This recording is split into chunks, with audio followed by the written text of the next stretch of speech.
त्याचा आढावा घेऊन त्याला गती द्यायसाठी आम्ही आलेलो आहोत.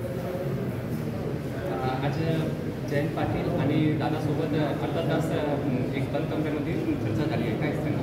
कामासाठी जाणे, सगळं कशाच्या कामासाठी चर्चा केली म्हणजे काही दुसरं वेगळं पक्ष आणि असं कुठं असतं. काही कामासाठी चर्चा केली असतं.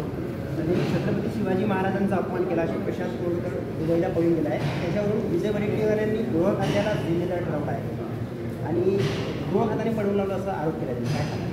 गृह खाते कसं पळून लागेल? कोण काय बोललं नाही त्याच्याकडे आधी जिल्ह्यात बघायला काय ते बघितलं पाहिजे ना. डिपार्टमेंट कसं पळून लागेल? एवढं सक्षम आमचा मुख्यमंत्री आहे, त्यांच्याकडे गृह खातं आहे, असं होत नाही. दीक्षा सालियान प्रकरणी उद्धव ठाकरे यांच्यावर सुद्धा आमच्या आग्रहामुळे आता ते गोंदियापर्यंत येत आहे. जवळपास त्याची आता जागेची मोजणी वगैरे बाकीच्या प्रक्रिया सुरू आहे आणि लवकर येणाऱ्या काळामध्ये त्याच्या कामाची पण सुरुवात होणार आहे. 2028मध्ये समृद्धी मार्ग गोंदिया ते नागपूर ते मुंबई सुरू झाला पाहिजे या हिशोबाने कामाची गती आहे.